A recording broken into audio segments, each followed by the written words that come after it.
संजय पाटलांनी स्वर्गीय शामराव अण्णा पाटील यड्रावकर यांच्यावरील टीका थांबवावी अन्यथा गंभीर परिणाम होतील. माजी नगराध्यक्ष रामचंद्र डांगे, भवानीसिंह घोरपडे यांचा घणाघात.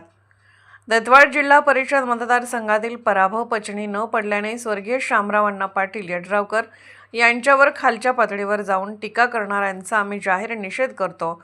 एस.के. पाटील बँकेच्या माध्यमातून गोरगरिबांच्या ठेवी लुबाडणाऱ्या संजय पाटील यांनी आधी त्या ठेवी परत कराव्यात आणि मगच बोलावे असा इशारा कुरुंदवाडचे माजी नगराध्यक्ष रामचंद्र डांगे यांनी पत्रकार परिषदेत दिला. यावेळी त्यांनी आमदार राजेंद्र पाटील यड्रावकर यांच्यावरील आरोपांचं खंडन केलं. बँक बुडवून ठेवीदारांची फसवणूक. संजय पाटील यांनी एस.के. पाटील बँकेच्या माध्यमातून मयूर दूध संघ, विविध 35 सहकारी संस्था, शेतीमाल प्रक्रिया आणि तंबाखू भाजीपाला संघाच्या नावे कोट्यावधी रुपयांची कर्जे उचलली आहेत. इतकेच नव्हे तर 280 कर्मचाऱ्यांच्या नावावरही कर्ज काढून बँक बुडवणाऱ्यांचे काम त्यांनी केले आहे. आता तेच संचालकांना धमक्या देत असून हा प्रकार न थांबल्यास परिणामांना सामोरे जावे लागेल असा इशारा डांगे यांनी दिला. नातेगोते जपण्याचे सोंग उघडे. आमदार राहुल आवाडे आणि आमदार राजेंद्र पाटील यड्रावकर यांनी नातेगोते जपून आमचा उमेदवार पाडला असा दावा करणाऱ्या संजय पाटील यांना डांगे यांनी जुना इतिहास आठवून दिला.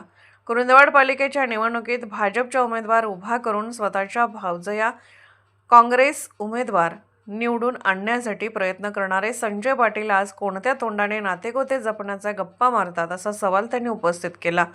टक्केवारी मागणाऱ्यांची गय केली नाही.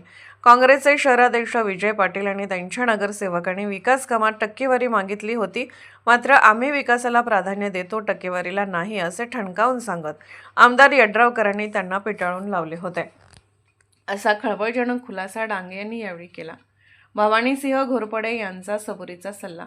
यावेळी माजी सभापती भवानीसिंह घोरपडे यांनी विजय पाटील यांच्या धमकीवजा भाषेचा समाचार घेतला. आम्ही दत्तवाडसह तालुक्यात विकासाची गंगा आणली आहे, म्हणूनच जनतेने तुम्हाला 4000 मतांच्या फरकाने पाडले. घोरपडे घराणे काय आहे हे सर्वांना माहीत आहे. आम्हाला धमकावण्याचा प्रयत्न करू नका, अन्यथा जशास तसे उत्तर देऊ असा इशारा त्यांनी दिला. मी कोणाचेही हिसकावून घेतलेले नाही आणि ज्यांनी लोकांचे ओरबाडले आहे त्यांना आमच्यावर बोलण्याचा नैतिक अधिकार नाही असेही या पत्रकार परिषदेत स्पष्ट करण्यात आले. एस.के. न्यूज, सुरेश कांबळे, कुरुंदवाड. मानकरामध्ये जी बातमी आलेली आहे त्या बातमीचा मी आज या ठिकाणी खुलासा करणार आहे. शिरूर तालुक्याचे आमदार आदरणीय राजेंद्र पाटील यड्रावकर यांच्याबद्दल आणि त्यांच्या वडिलांच्याबद्दल जे आज हयात नाहीत संजय शामराव पाटील त्यांच्याबद्दल या मूर्ख माणसानं बोलणं खरोखर योग्य नाही. त्या जिल्हा बँकेचं जर काढायचं झालं तर तो बाबा संजय पाटील जिल्हा बँकेला फसवणारा माणूस 2 कोटी तो जिल्हा बँकेकडे घेतो, बँक तुझे एस.के. पाटील बँक वाचवायसाठी, आणि त्यात काय काय भानगडी केला आहे. त्या ठेवीवर कर्ज घेतो, बँकेला फसवतो आणि तू जे बँकेकडे पाया पडून कर्ज घेतो आणि शामराव पाटलाला कर्ज तू देतोस. अरे काय शक्य आहे संजय पाटील? तू आता माझ्याकडं आणि विजय पवारकडं स्वतःला आता तुझ्या सासऱ्या तुझ्या हिवाळ्यापर्यंत मी आणि विजय पवार घेऊन आलं. तू लोकसभेची उमेदवारी मागायला गेला, तिथं प्रयत्न केला, तिथं तुला मिळालं नाही. तू नंतर आमदारकीसाठी प्रयत्न केला, आमदारकी तुला मिळाली नाही. तू आत्ता जिल्हा परिषद आलात आणि तुझ्या सूनबाईला त्या बिचारा तू मतदारसंघात फिरवला. तुला मतदारसंघाचा सेन्स नसताना तुझ्या ज्या भानगडी आहेत एस.के. पाटील बँकेच्या, त्या भानगडी आता ह्या माझ्या समोर आहे सगळ्या. संजय पाटील तुझ्या भानगडी या सगळ्या एस.के. पाटील बँकेच्या. अरे 280 कामगारावर तू कर्ज त्यांच्या नावावर टाकून त्या लोकांच्या आता जप्ती देणार तुमच्या झाल्यात. ते 280 कामगार एस.के. पाटील बँकेचे 17 संचालक, विविध संस्थांचे 35 संस्थांचे जे संचालक, ह्या प्रत्येक संचालकाच्या नावावर तू कर्ज तर टाकतो आणि आज म्हणतोस तुम्ही सज्जन आहे, मला लोकांनी का नाकारलं. अरे तुला नाकारलं नाही संजय पाटलांनी, राजन पाटलाने. राजन पाटलाने जाहीरपणे तुझ्या विरुद्ध इलेक्शन तुमची युती तुटली. तू नागपुरात फडणवीस साहेबांच्यावर दबाव आणला, फडणवीस साहेबांनी चंद्रकांत दादांच्यावर दबाव आणलं, चंद्रकांत दादांनी अडकावर मिटिंग घेतली, तिथे युती तुटली. युती तुटली म्हटल्यावर तुझा यड्रावकरनी घात करायचा संबंध येतोयच कुठं? तर तुला युती झाली असल्याने बशीला असता. अरे तो आमदार केला संजय पाटलाच्या वेळा तुम्ही काय काय करामध्ये केला? पैसे कोण किती घेतलं? भाजपच्या नावावर पैसे किती घेतला पैसे? ह्याच्यात घेतलं तर मला उघड बोलायचं झालं तर ते मला बोलायला लावू नका. कारण भाजप पक्षाला बदनामी कोण करायला आहे आणि कोण केलं? अरे कुरुंदवाडमध्ये तू भाजपचं पॅनेल लावतो, सगळ्या उमेदवाराचं तुला डिपॉझिट वाचवता आलं नाही. त्या पोरांना उभा केला, 20-20 लाख देतो म्हटला आणि त्यांना 50,000 केला. त्या पोराने पाहुण्यापैकडनं 2-2 लाख आणलं, कुणी बहिणीचं सोनं आणलं, कुणी घरातलं सोनं काढून या 15-16 नगरसेवकांनी इलेक्शन लढवले. त्याचं डिपॉझिट सुद्धा तुला वाचवता आलं नाही. आणि तू त्यावेळेला हब्बा केला भाजपच्या तिकीटावर आणि तू प्रचार केला काँग्रेसचा. ह्या तुला लाज वाटले नाही? आत्ता मग तुम्हाला लोकांनी फसवलं, त्यावेळेला तू कुठे गेला? आणि तुझा जे चुरस भाऊ जे एवढं ते विजय पाटील आणि तुझ्या मतदारसंघात दत्तवाड मतदारसंघात तू काँग्रेसचा शहरचा अध्यक्ष असून मी भाजपचा प्रचार करायला म्हणून जाहीरपणे सांगतोय. हे कुठल्याच नियमात बसले रे बाबा. संजय पाटील तुझी जर कुळीमुळी काढायची झाली अजून बरंचसं काढावं लागेल. 11 तू आता एक संस्थेवर कर्ज टाकला आहे ते एक मी सांगतो मग पत्रकार बंधूंनो, त्यानं मयूर दूध संघाच्या नावावर 11 कोटी रुपये कर्ज टाकलाय. SK पाटील बँकेचं मयूर संघाच्या नावावर 11 कोटी कर्ज टाकलाय. ते थकबकीत आहे. त्यानं शेतीमाल प्रक्रियेमध्ये जवळजवळ 1.25 कोटी रुपये तिथे टाकलाय त्याने. म्हणजे ह्याच्या आणि इतर वेगवेगळ्या टॅमॅटो फेडरेशनवर 60 लाख टाकलाय. सहकारी संस्था 35 त्यानं 35 संस्था रजिस्ट्रेशन केलाय. सोयाबीन च्या नावावर 35 संस्था रजिस्ट्रेशन केलाय. त्या 35 संस्थेच्या नावावर 3.5 कोटी रुपये त्यानं त्याच्या नावावर आपण पैसे उचललाय. 280 कामगाराच्या नावावर टाकून त्यानं पैसे उचलले. मागं त्यानं विद्युलान प्रकरण चालू केला होता. इथेलान प्रकरण त्यावेळा शेतकऱ्याने कर्नाटकाच्या आणि महाराष्ट्र शेतकऱ्याने त्याला ऊस काढला. त्या ऊसाच्या त्यांच्या बिलावर बघून त्या ऊसाच्या बिलावर ह्या लोकांना पैसे काढलाय. ते पैसे ते अजून शेतकऱ्यांच्या बदलले, त्या शेतकऱ्याच्या जप्ती आज आलेल्या आहेत.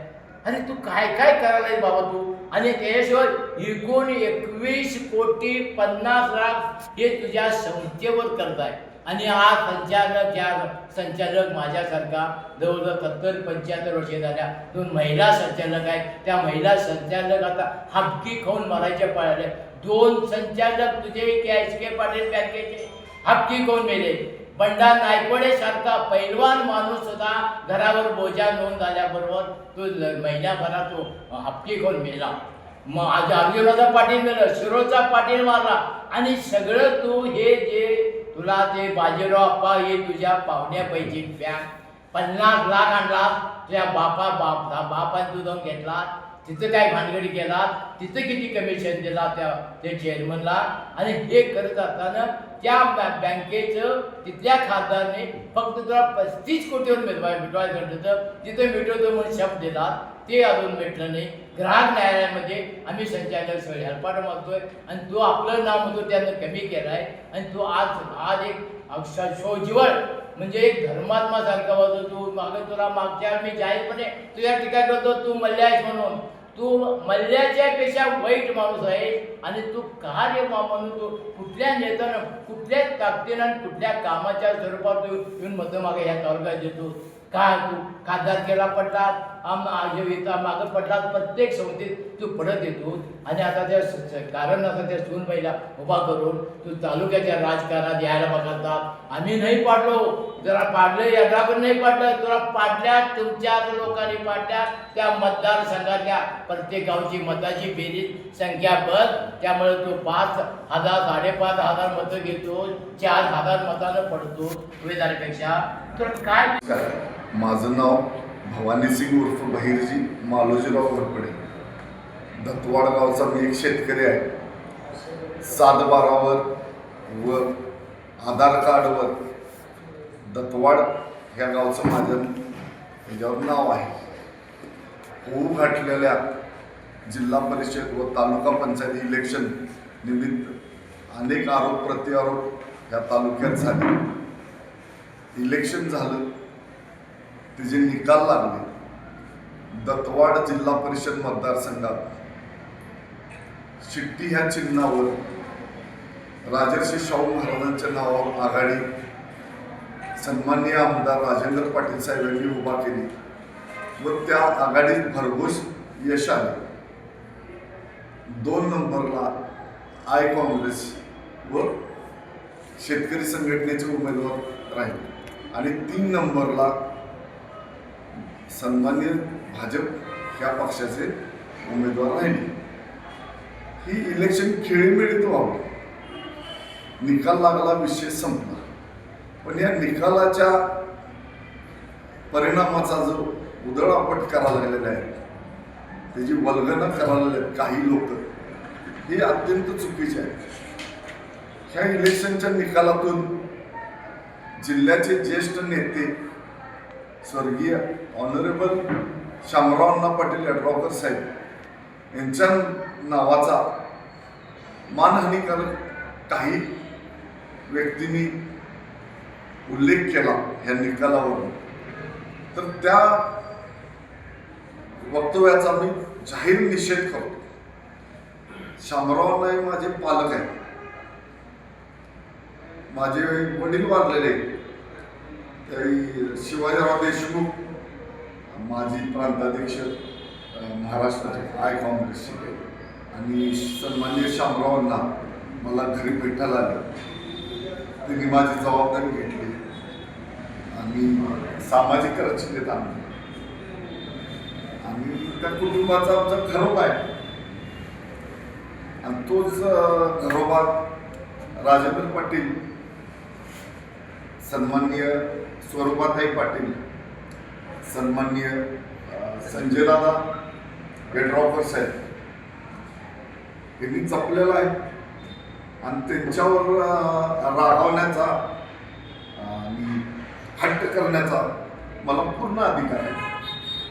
ते आमचा आम्ही बघू, एक घरोबा आहे आमचा आणि ह्या एवढ्या रचनेतून पराभव न मान्य झाल्यामुळं काही व्यक्तींनी दत्तवाड संस्थांच्या रेव्हेन्यूच्या वाटणीची, रहिवासी वर्गाची, न वर्गाची वल्गना सुरू केलेली आहे. अहो, संस्थान काय असते, त्याच्या रेव्हेन्यूच्या वाटण्या काय असतात हे तुम्हाला काय कळणार? काही आमचे नातेवाईक राहतात नागपूरला, त्यांच्या ह्या उजळीने कशाला तुम्ही बोलताय? तुमचं कर्तव्य सांगा. इलेक्शनला टिमकी मिरवण्यापेक्षा गोरगरीब शेतकऱ्यांच्या, शेतमजुरांच्या ठेवी जे बुडालेल्या आहेत त्या तुम्ही परत करा. ते तुमचा आम्ही जाहीर सत्कार करू फेटावून. सामान्य शेतकऱ्याच्या, शेतमजुराच्या ठेवी जे तुमच्या बँकेतून तुम्ही बुडवल्या त्या तुम्ही रिटर्न करा, लाज असेल तर तुम्हाला. आणि या जिल्हा परिषदच्या इलेक्शनसाठी इथं कोणतर एवढा 1.5 फूट विजय पाटील म्हणून कोणतर आहे, त्यांनी मला धमक्या दिल्या. सन्माननीय सुशांत पाटील व त्यांच्या परिवाराच्या नावाने तुम्ही त्यांच्या विरुद्ध उभारला तर तुम्हाला बघून घेतो, तुम्ही कसं निवडून येताय बघतो, तुम्ही कसं बाहेर फिरताय बघतो, चॅलेंज. अरे हे काय बोलणं आहे काय? आम्ही काय बाबा तुमचं वाईट केलं? स्वप्नात देखील तुमचं कधी आम्हाला चेहरा येत नाही पुढे, स्वप्नात देखील येत नाही. तुमचं काय वाईट करण्याचं काय कारण नाही. तुमच्या पिताश्रींचे माझ्या अगदी चांगले संबंध आहेत. त्याच वेळी आम्ही कंप्लेंट लॉन्च करणार होतो. सन्माननीय डांगे काकांनी सांगितलं थांबा, त्यांचे वडील आजारी आहेत, हॉस्पिटलमध्ये आहेत. ह्युमॅनिटरी बेसवर मी परत गेलो. वडीलधारी व्यक्ती आहे, घर डिस्टर्ब होणार नाही हे आम्ही पाळलेलं आहे. आणि कोणतरी येऊन काय, अहो दत्तवाड मतदारसंघ माझा आहे. 3 जिल्हा परिषद मतदारसंघात मी कामं केलेले आहेत. सामाजिक रचनेत व्यायामशाळा केल्या, ग्रंथालय केलेले आहे, नदीवर घाट केलेले आहेत, रस्ते केलेले आहेत. माझे जावई आमचे फलटणचे राजे रामराजे नाईक निंबाळकर, त्यांच्याकडे कृष्णा खोरे व महसूल व पुनर्वसन खातो, त्यांच्याकडून बंधारा आणला नदीवर. अनेक करोड रुपयाचा बंधारा आहे. ते जनतेसाठी आम्ही केलं, स्वतःचं घर भरण्यासाठी.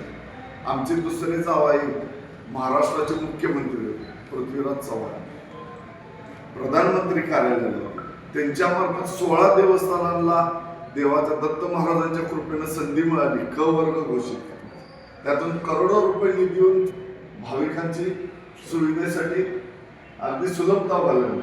अशी अनेक विकासाची कामे केलेली आहेत. सैनिक ठाकरे पूर्ण शाळा दुरुस्त केल्या. सैनिकांची मुलं तिथं शिकतात.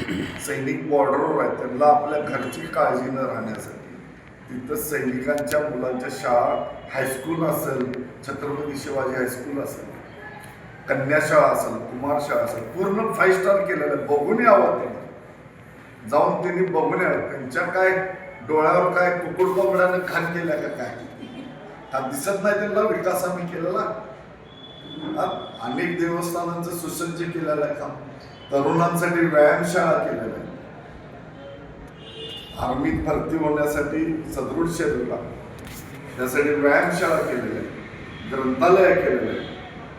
खिद्रापूरच्या देवस्थानासाठी रेणुका चौधरींकडे प्रयत्न करून अनेक सुविधा आणलेल्या आहेत. त्या काँग्रेसच्या राजकीय आणि काँग्रेसचाच पदाधिकारी दुसऱ्या काँग्रेसच्याच पदाधिकाऱ्याला धमकी देतोय भाजपाच्या तिकिटाच्या ह्याच्यासाठी, हे कुठला न्याय आहे? काँग्रेसच्या जिल्हाध्यक्षांनी याची दखल घ्यावी. काँग्रेस कमिटीला माझ्या काकींच्या नावाची जागा माझ्या आजोबांनी दिली. भाऊराव धारवाडे साहेबांनी जे पुस्तक लिहिलं तर थेट निघालंय, दत्तवाडकर सरकारांनी काँग्रेस कमिटीला जागा द्यावी, कागलकर सरकारांची. इथं तालुक्याला साखर कारखाना माझ्या घराण्यांनी केला, दत्त सहकारी साखर पुतळा आहे माझ्या मोठ्या आजोबांचा. स्वराज्यासाठी योगदान दिलेलं आहे माझ्या पूर्वजांनी. छत्रपती शिवाजी महाराजांच्या दिले, छत्रपती संभाजी महाराजांच्यावर दिले, महाराणी ताराणींच्यावर दिलेले, त्याच्या पुढेही दिलेले. तिथं आमच्या पूर्वजांचा कुरुंदवाड घाट, आमच्या पूर्वजांचं दहन इथं केलं. सरसेनापती संतई तिथं आमची पागाव सैन्याचे लागणाऱ्या मुलांची. आणि स्वराज्यासाठी योगदान दिलेल्या घराणे असतात.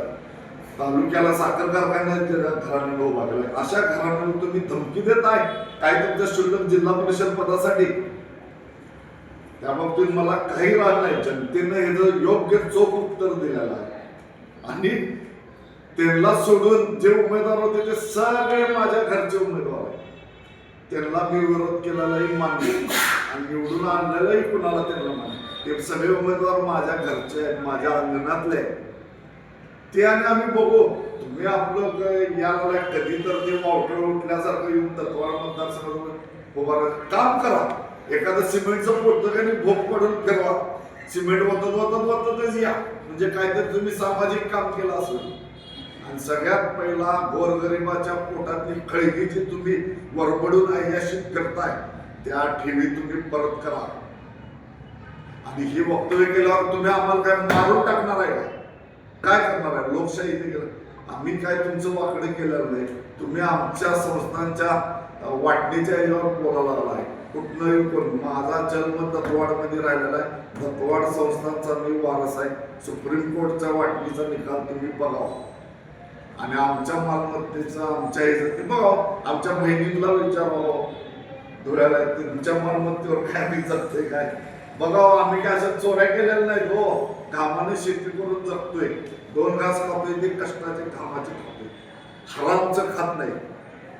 हरामचं खात नाही, कष्टाचं घामाचं शेतीचं खातोय. आणि कधी कमी पडले तर मालमत्ता विकून जगू. तर हरामीपणा करणार नाही. आणि मान मर्यादा तुम्ही उलटलेल्या आहे. तुम्ही विकास काम करा आणि निवडणुकीला सामोरं जावा. त्याच्यावर तुम्ही काम करा. काय तर धमक्या देत बसणं. ज्येष्ठ नेते शामराव पाटलांवर बोलणं. राजेंद्र पाटील आमचे घरचे आहेत, त्यांच्यावरही त्यांनी बोलू नये. संजय यड्रावकर साहेब आहेत, ते क्रियाशील आहेत. अनेक सार्वजनिक कामात असतात. त्यांच्यावरही बोलू नये. तिकडं आमचे मोठे पालक आहेत, प्रकाश आव्हाडे साहेब आहेत, त्याला पण आव्हाडे साहेब आहे, त्यांच्यावर मी तिकडं वरवंटा तिकडं आणि काय त्यांचं असं म्हणजे आता दत्तवाड मतदारसंघात बोलणार त्यांच्यावरही बोलतात.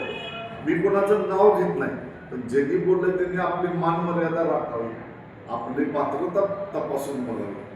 गोरगरिबाची पहिला मालमत्ता जी तुम्ही हे केलेलं ती पहिला रिटर्न करावी आणि मग बोला. आणि हे मी वक्तव्य केल्यावर ह्याच्यावर काय करणार आहे, आम्हाला ते काय करणार आहे, आम्हाला काय तर वाईट वेळ वागलं झालं तर ते वक्तव्य करणाऱ्यांना तुम्ही जबाबदार धरा. ठीक आहे. हस्तागदी राजासारखंच बोल